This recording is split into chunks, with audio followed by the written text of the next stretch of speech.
Donc, pour la grande gueule qui est avec nous aujourd'hui, on est avec Michael Paquette. Merci beaucoup d'être ici. On est vraiment content de te recevoir.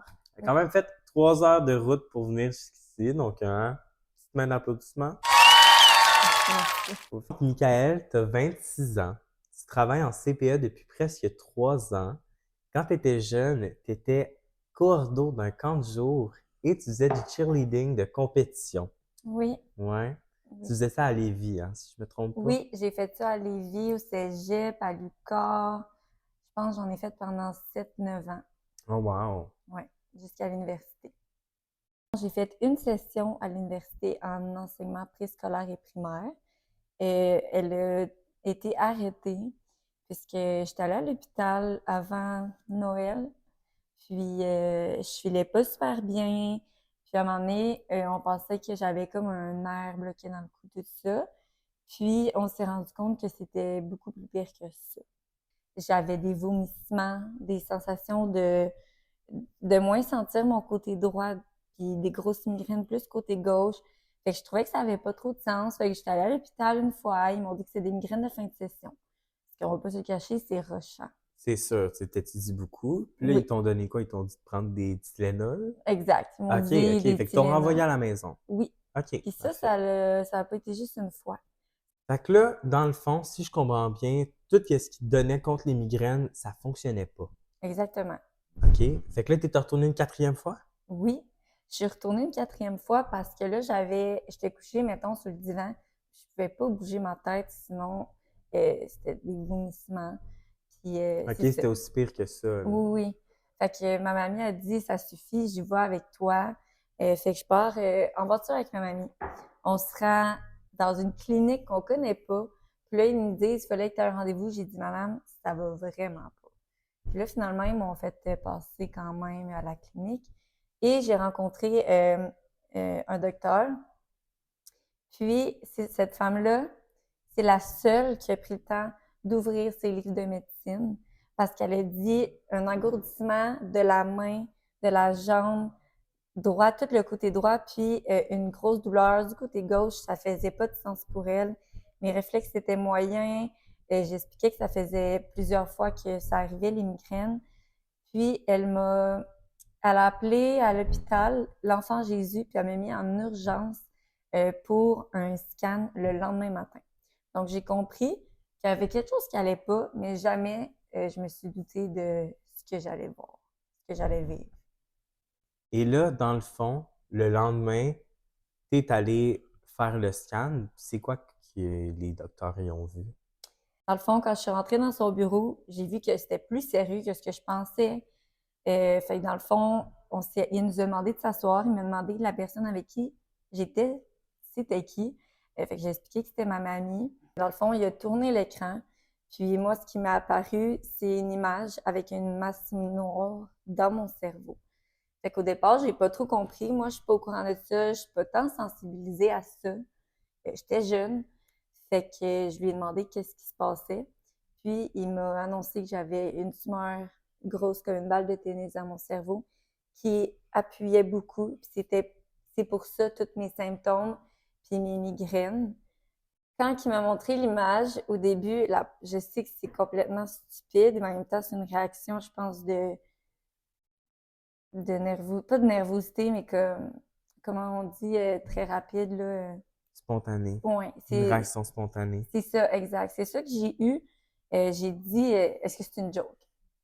Et j'ai répondu ça. Ça paraît que j'étais plus Je suis vraiment. pas sûr que c'est une joke que des médecins feraient, mais c'est une réaction totalement comprenable, là. Je Oui, pourrais pas m'imaginer, moi j'ai juste 20 ans, je pourrais pas m'imaginer à 21 ans de me faire diagnostiquer, de me faire dire que j'ai une tumeur dans le cerveau. ben c'est ça. Fait que, par après, quand j'y repense, des fois, j'en ris maintenant. Mais c'est sûr que, justement, il m'a répondu un peu ce que tu dis. C'est pas une joke qu'on fait ici. C'est pas une blague comme ça. Fait que là, à ce moment-là, je me suis comme effondrée dans mes pensées. Puis ma mamie me flattait le dos, puis elle était là pour écouter ce qui allait se passer. Il disait que ça pressait, que je devais me faire opérer le plus rapidement possible parce que c'était une masse grosse comme il voyait rarement.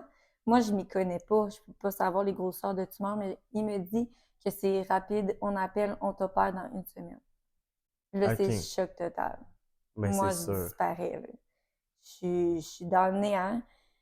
Puis tout ce que je pense, c'est qu'est-ce que je vais faire, tu sais, de mon école, ma carrière, ma famille. C'est à ça que j'ai pensé, les 2 affaires en premier. Après ça, je me souviens pas. C'est sûr, ta carrière, ça devait stresser beaucoup. Tu étais aux études, tu voulais être professeur. C'est une Exact. opération au cerveau. Tu sais, il y a beaucoup de risques avec une opération au cerveau, on va se le dire. Tu sais, Ouais. faut pas vivre dans une grotte pour pas savoir ça, là. Fait Mhm. que c'est sûr que ça a dû Ouais, être puis vraiment tu difficile, là. penses aussi à ta famille, tu sais. Ben moi, je suis comme ça. Fait que direct, j'ai pensé comme qu'est-ce qu'ils vont faire. Puis j'ai pensé au pire aussi. À un moment donné, j'étais comme OK, je vais mourir. Dans le fond, on m'annonce une tumeur au cerveau. Puis qu'on me dit qu'elle est grosse, ben ça fait Ben, peur. c'est sûr, tu sais, une chance que tu es encore là, mais Oui, il y avait des chances sur le moment que tu décèdes, oui, là. Il y en oui. avait. Faut pas se mentir. Surtout si elle n'était pas opérable. Parce que, Exactement. Parce que ça, tu le savais pas si c'était opérable ou exact, non. je l'ai pas su. Non. Je l'ai su plus tard. Fait que c'est quoi le processus ensuite de ça? Ils t'ont amené où? Ensuite de ça, j'ai fait beaucoup de tests. J'étais à l'hôpital de l'Enfant Jésus à Québec. J'ai eu beaucoup de tests. J'ai vraiment été bien soignée, mais c'est là que j'ai rencontré mon oncologue qui a fait un long suivi avec moi, mais qui m'ont appris plusieurs mauvaises nouvelles. J'allais dire petites, mais c'était des grosses, mais il allait doucement, une après l'autre, pour être sûr que je suive le rythme et que je fasse pas un choc immense, là, malgré le fait que chaque petite nouvelle était jamais bonne. Puis c'était quoi ces nouvelles-là? Dans le fond, c'est à ce moment-là que tu as appris que c'était un cancer? Oui. C'est, Ouais. tu sais, c'était pas supposé être un cancer aussi gros qu'il avait annoncé au départ. Mais ça, ils peuvent jamais le savoir, tu sais. Finalement, c'est un cancer de stade 4. On l'appelle le glioblastome. Et le stade 4, c'est un stade très avancé. Donc, on m'a dit, je suis pas médecin non plus, mais que ma tumeur avait 3 petites tumeurs dedans. Il y en avait 2 bénignes. Bénigne veut dire moins grave. Et une maligne qui veut dire plus grave et dangereuse. La maligne a pris le dessus, donc ma tumeur est devenue un cancer glioblastome de stade 4. Fait Non, que c'était vraiment urgent que tu te le fasses enlever, là. oui, parce que c'est non incurable, ce cancer-là. Ouais. Ouais. Donc, finalement, il a fallu que tu te fasses opérer, une opération au cerveau. C'est bien Oui, ça? oui. Moi, j'ai eu la chance de pouvoir me faire opérer parce que c'est pas tout type de cancer qui sont opérables aussi. Ça, il faut le savoir. Moi, je le savais Au pas avant. cerveau, tous les cancers. Euh, Au cerveau, c'est le seul, je me suis informée. Là. Pour les Ouais. autres, je peux pas rien dire, je ne sais pas. Par contre, au départ, j'étais supposée de qu'on m'endorme puis qu'on m'opère. Mais vu que mon cancer est au cerveau et puis que mon côté droit était engourdi, on m'a dit, une autre nouvelle de plus, que j'allais être éveillée à mon opération. Ouais, Une opération réveillée. Fait que dans le fond, éveillée. il- Ouais, je sais que c'est bizarre. Regarde, je vais te donner, je vais faire ça vite, là, mais dans le fond, ils m'endorment, pas trop, là, pour pouvoir m'ouvrir le cerveau. Ensuite, Jesus. Fait que toi, tu le sais, dans le fond. Ils sont en train de te... je dors pendant qu'ils ouvrent mon cerveau. Après ça, ils me réveillent. Ils me réveillent, fait que là, je suis avec une madame, tu sais, on parle, comment tu vas, tout ça. Mon cerveau est ouvert. Il y a, je l'appelle ma petite maman à côté de moi. C'est comme ça qu'on l'appelle parce que c'est elle qu'on voit pendant 1 semaine pour se préparer à quand on va être opéré et tout. Fait que quand je me réveille, elle est à côté de moi, puis elle me parle. C'est une figure très rassurante. Pendant ce temps-là, je me fais opérer, mais ce que j'ai appris, moi, c'est que le cerveau était insensible. Je ne sais pas si toi, tu savais ça. La raison aussi pour laquelle j'étais éveillée, c'était pour pas me paralyser. Donc, quand je me suis réveillée dans la salle d'opération, tu sais, évidemment, je voyais rien, là, ils ont mis des draps pour cacher. Comment ils m'ont expliqué ça? C'est comme si c'était une autoroute qu'il fallait qu'elle passe sans rien briser, tu sais. Puis pour pas Ouais, me paralyser. dans le fond, la chirurgienne, il fallait qu'elle fasse un passage Exact. pour aller enlever la tumeur sans Oui. toucher aux autres parties de ton C'est cerveau. mieux expliqué, ouais. Ouais, parce que dans le fond, tu aurais pu perdre ton acoustique. J'aurais pu tout perdre. Ah, Parce ok, que dans le ouais. fond, j'ai eu un test qu'ils m'ont fait faire, c'est de bouger mon bras comme ça, Mhm. en comptant. 1, 2, etc. Puis à un moment donné, elle a passé à un point où est-ce que tout a tombé. Mon visage s'est affaissé, mon bras a tombé, puis je ne pouvais plus parler. Donc, tout a T'avais-tu arrêté. un contrôle à quelque part d'autre? Les pleurs, les larmes. C'est la seule chose qui est sortie de moi. C'est pas parce que j'avais mal, c'est que j'avais peur. J'avais peur de rester comme ça toute ma vie aussi, mais je sais Ça a duré combien de temps, ça, pas. cet Ça n'a pas état-là? duré longtemps. Tu sais, je voulais rassurer la petite maman que j'appelle, qui était avec moi, que j'avais pas mal, pendant que moi, je me faisais opérer le cerveau, tu sais. Mais c'est ça. Mais Fait que c'est dans le juste, fond, on peut se dire que toi, tu penses beaucoup aux autres avant toi-même, même quand t'as le cancer. dis de même, Je j'avoue. m'excuse. Non, mais j'avoue que ça paraît comme ça, c'est vrai. Ok, ouais. Mais c'est ça. Puis là, quand c'est revenu, elle m'a dit, OK, on passe pas par là. Fait que, tu sais, moi, je l'entendais quand même. Ouais. C'est ça. Fait que là, elle est partie dans une autre direction, comme on peut dire. Puis, c'est revenu. Puis là, après ça, c'est tellement spécial, le cerveau. Tu sais, elle me disait, si où tu sens le point dans ta main, puis mettons que c'était sur la paume, ben genre j'avais vraiment genre une vibration dans la paume, fait que là, je disais la paume, le petit doigt, puis c'était toute elle. Tu sais, c'est tout le cerveau qui contrôle. Moi, ça C'est m'a, toutes les nerfs, ouais, là. ça Elle me, savait tout ça. c'est ça, Ouais, ça mais m'a passionné un peu, malgré le fait que je ça me doit être pour faisais, ça que c'est difficile, les études en médecine. ouais, sûrement. Mais moi, ça m'a passionné d'apprendre tout ça, malgré que c'était moi qui se faisais opérer. J'ai eu une belle expérience, tu sais. Ouais. Ouais, le personnel était super. Puis après ça, quand c'était terminé, puis tu t'es réveillé, là, Ouais. Je me suis réveillée un peu amochée. Tu sais, dans le ouais. sens, un cerveau, c'est pas fait pour être ouvert. Puis il y avait quelques pourcentages de risque, je pourrais pas te le dire exactement, de faire de l'épilepsie, justement. Euh, Puis ben moi, j'ai eu le pourcentage. Donc, j'ai eu des crises d'épilepsie dans la salle de réveil. C'était pas des grosses crises d'épilepsie. Je faisais de l'aphasie. De l'aphasie, est-ce que tu sais c'est quoi? Non, c'est quoi, juste? Dans le fond, c'est qu'on arrête de parler. Ok, ouais. Fait que quand mes crises d'épilepsie arrivaient, j'avais ma main comme qui s'affaissait un peu comme ça. Puis là, ça m'avertissait que mon langage allait arrêter. Ben, c'est ça. Puis j'avais, tu sais, tous des signes d'épilepsie, là. C'était différent chaque fois. Fait que ça m'a causé. Maintenant, je peux dire que c'est bien contrôlé avec la Ouais, médication. Fait que ça, je suis contente pour ça. Fait que, tant mais c'est mieux. ça. Mais excuse-moi, je suis comme partie un peu loin, mais dans la salle de réveil, ça l'a bien été quand même. C'est sûr, j'étais amochée, tu sais, c'est ça. Mais j'avais ma mère qui était sur un petit lit de camp dans la salle de réveil qui, Fait que ta famille était là avec toi. oui, tout Au le long. complet? Ah, tout le long, oui. Mais toute ta famille au complet. On est 5 enfants. Ma OK. mère, j'ai un père, j'avais un copain, puis même la famille de mon... Regarde, on était là, on rentrait là une gang. Ben, moi, j'étais déjà là. Mais non, c'est ça, tout le monde a participé. Ma famille, comment dire? Après la salle de réveil, j'avais une chambre. Puis, il y avait mon papa le matin qui venait me voir. Ensuite, mon ex-copain prenait le relais jusqu'à l'heure du souper, que ma mère et un de mes frères prenaient le relais. Fait qu'au moins, t'étais sûr d'avoir un bon support psychologique de ta famille Oui, après, tu sais, on va se dire, oui, un événement ouais. assez difficile, là. Tu sais, ça devait être traumatisant, c'est sûr.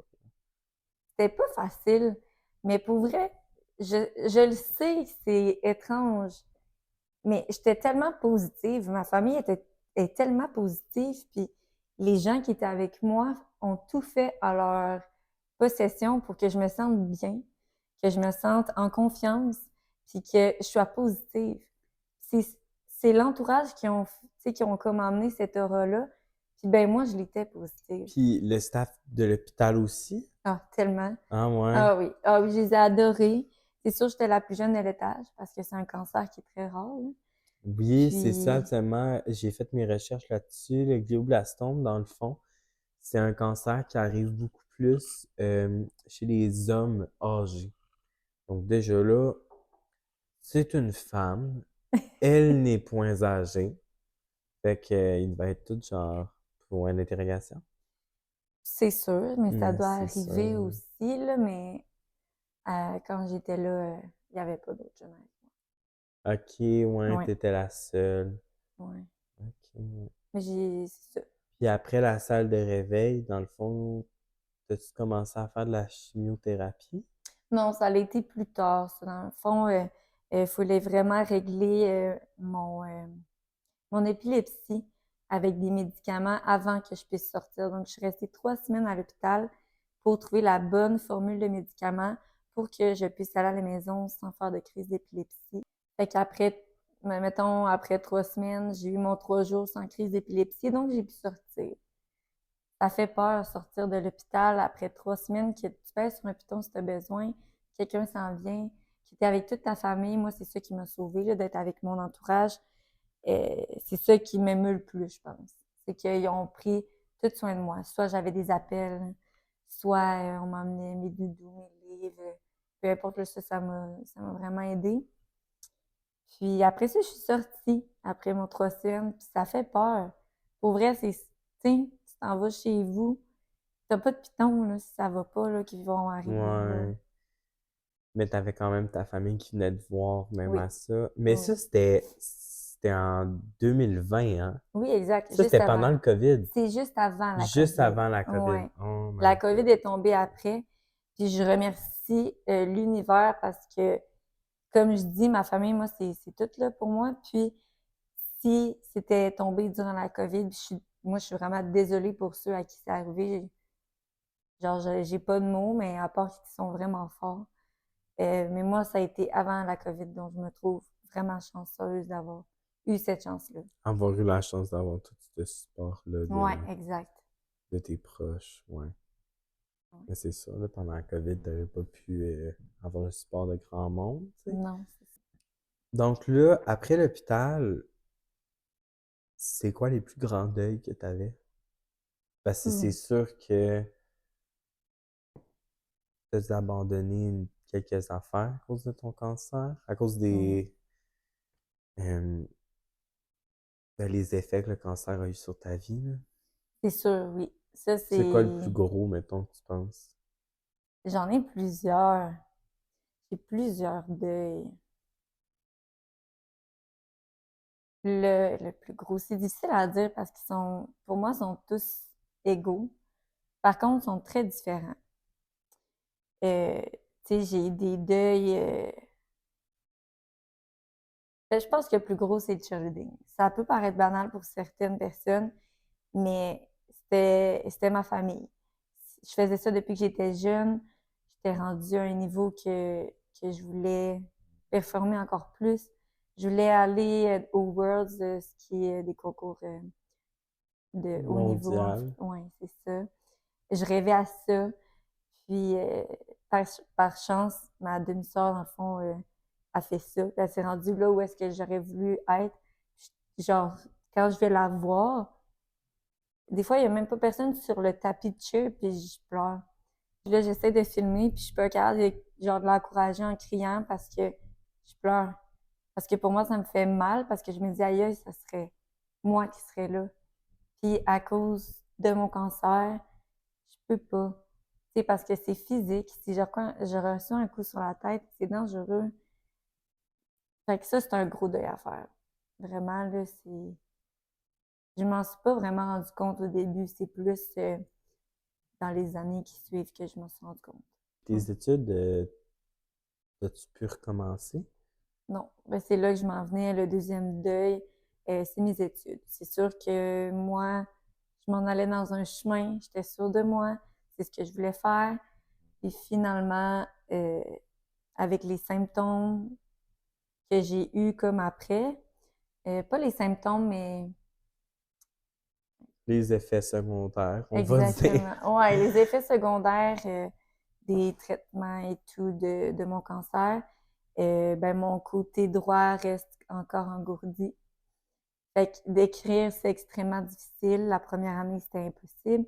Je me pratiquais beaucoup, j'ai eu beaucoup de vouloir, mais des fois, c'est difficile quand on perd beaucoup de choses en même temps, tu sais. Fait que c'est ça. Fait que j'ai eu un deuil à faire avec mes études. Euh, Par contre, mon tableau, je compte retourner aux études très bientôt. Tu retournes-tu en éducation? C'est pas encore, il n'y a rien de sûr. OK. Fait que j'ose pas trop m'avancer OK, parce mais que, t'as un mais projet oui, futur. j'ai un projet, Ah, puis il était temps parce que après 5 oui, ans, là, je me ouais. cherchais beaucoup. Fait que, à un moment donné, il faut que je me trouve. Puis c'était difficile de se trouver quand que tes buts d'avant, c'est plus ça. C'est plus vraiment comment ben, bien l'expliquer, mais tu sais, justement, quand on parle de deuil à faire, il y en a beaucoup. L'enseignement, je pourrais dire, je retourne dans un bac en enseignement, C'est ça, mais là, tu te c'est beaucoup. concentres sur le positif. Tu te dis, Oui, là, en ce moment, je suis capable de faire ça, fait que oui, c'est ça que je fais. exactement. Je Je vais me dis, faire. garde, si c'est un certificat, si c'est un bac, si c'est une technique, c'est un acquis. Puis je me dis, tant que je me donne un but, puis que j'ai l'idée dans la tête, puis que je réussis à l'atteindre, pour moi, là, c'est une grande réussite présentement. Ben, Fait que, félicitations, c'est vraiment le merci. fun. Ça m'a pris du temps avant de me ramener comme à, hey, tu sais, botte-toi un peu, c'est C'est ça, ça, ouais. botte-toi, puis essaie de trouver quelque chose que, pour l'instant, ça va te passionner, puis tu vas être bien là-dedans, puis fier de toi. Fait que c'est ça que je fais présentement. C'est vraiment bon, félicitations. Merci. Ouais, dans le fond, je suis allé un peu trop vite, mais ça fait 5 ans que tu t'es fait opérer. Comment tu te sens par Oui. rapport à ça? Ah, c'est un couteau à double tranchant, je te dirais. Ouais. J'ai passé une excellente journée à me réjouir de oh my God, je suis encore en vie parce que, tu sais, normalement, c'est comme 1 à 2 ans, tu peux avoir des récidives. Les récidives, c'est qui reviennent ton cancer. Parce que j'avais pas précisé, je vais faire une petite parenthèse, mais quand ils m'ont opéré, ils m'ont enlevé à 96% ma tumeur. Il reste une minime partie, mais c'est comme, on appelle ça la petite toile d'araignée, que je pourrais te dire si tu veux avoir une image claire. C'est comme, tu as une petite boule qui reste, puis est éteinte. Mais si l'araignée décide d'ouvrir ses pattes, ben ça va faire des fils. Puis là, ça va faire une récidive et le cancer va revenir. Ok, Moi, elle est ouais. éteinte, puis on la laisse éteinte. Exactement. Flip the switch. C'est ça. Fait que là, ça, c'était la petite parenthèse, je pense que j'avais oublié de dire. Ok, bon. Ouais. Mais tu disais que c'est un couteau double tranchant, mais j'imagine c'est parce que oui, t'es vraiment contente que ça fait Ouais. 5 ans il est éteint. Ouais, exact. Mais c'est sûr, tu dois avoir une peur que plus que t'avances, plus que t'as peur qu'il revienne, là. Oui, c'est ça.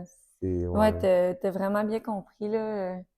Tu sais, il y a beaucoup de monde qui me disait bravo, c'est une belle journée, profite-en. Tu sais, oui, j'en profité, mais il y a quand même, t'as pas le choix quand toi, t'es malade, puis tu le sais. C'est ça. C'est Ouais, quand tu sais que malheureusement c'est une possibilité, c'est déjà mieux. C'est tellement bon que tu penses comme ça que juste te dire hey, il y a pas de trouble, que tu sais, tu sois complètement anglicisme delusional. ouais, Tu sais, c'est tellement pas bon parce que c'est hot que tu vois la vie comme ça parce que ça merci. te fait vivre la vie avec plus de présentiel. Si ça Ouais. fait du Oui, sens. ça fait du sens. Ouais. Mais c'est ça, faut pas juste être négatif, là, vraiment pas. C'est ça, c'est Faut, même pas du négatif, c'est du réalisme. exact, c'est On vrai, va se le dire, ouais, là. c'est le bon Ce mot, n'est ça. pas du négatif, c'est du réalisme. C'est le bon mot. Ouais. Parce que je suis très positive, moi, dans la vie, là, on va pas se le cacher. Quand j'étais à l'hôpital, c'était toujours positif, tu sais, puis j'avais une famille de même, j'ai dit tantôt. Il faut un juste milieu à tout aussi. Fait que c'était une très belle journée, je me suis gâtée. Tu sais, il y a un côté de moi qui me dit cette journée-là, hey, à cette heure-là, j'étais dans la salle de réveil, tu sais, je m'en rappelle comme si c'était hier. Puis c'est pas tant un mauvais souvenir que ça, parce que je m'en suis sortie quand même assez bien. Parce que t'as changé complètement comment tu vivais ça, là. Oui. Tu as vécu ça de façon très positive. Même s'il y avait du négatif, il y avait des choses qui étaient difficiles, là. Mais je voulais vivre. C'est vraiment Tu beau. sais, je voulais vivre. Fait que Ouais. fallait que je fasse pour. Puis le mental, il était vraiment présent pour moi. Puis j'y ai cru, tout le monde y a cru. Je suis en vie. Ben, félicitations, Michael. Ouais. Ça fait 5 ans. Oui, C'est quand même très long, là. oui. Donc, il y a 5 ans, moi, j'étais un adolescent. Et Michael, on va finir ça. Est-ce que tu as un dernier message à dire à tous ceux qui m'envoient un diagnostic de cancer? Ben, tu sais, qu'est-ce qui est important, c'est de rester. Ben, je sais que c'est difficile au début, tu sais, tu prends un moment pour quand même, c'est la réalité. Mais après ça, je dirais d'être positif parce que tu peux pas l'enlever, le cancer. Tu sais, tu peux pas le prendre et dire, hey, bye. Tu sais, il est en toi, mais il faut que tu te concentres sur toi, qu'est-ce que tu peux faire? Être positif, profiter des beaux moments, de se rappeler des beaux moments, de se dire, hey, mais que je sors de l'hôpital, j'ai le goût de faire telle affaire, d'aller marcher dehors. Vraiment De te mettre des objectifs. oui, parce que tu peux rien faire contre ça. C'est triste. La vie, elle te met un obstacle à ton chemin. C'est difficile, c'est pas facile pour personne. Tout le monde le vit différemment, mais moi, je pense que qu'est-ce que je dirais, c'est vraiment ça. Genre, faites qu'est-ce que vous avez envie de faire quand vous le pouvez. Puis de rester fort, puis d'être positif, puis de penser à ça, genre. Je pense que c'est ça que je dirais au final. Puis, C'est vraiment beau. merci. Donc, c'est ça qui met fin au podcast Les Grandes Gueules et la Belle Gueule, épisode 3. Donc voilà, Michael Paquette-Marcotte. Ouais, merci beaucoup de votre écoute. À la prochaine. Merci, merci.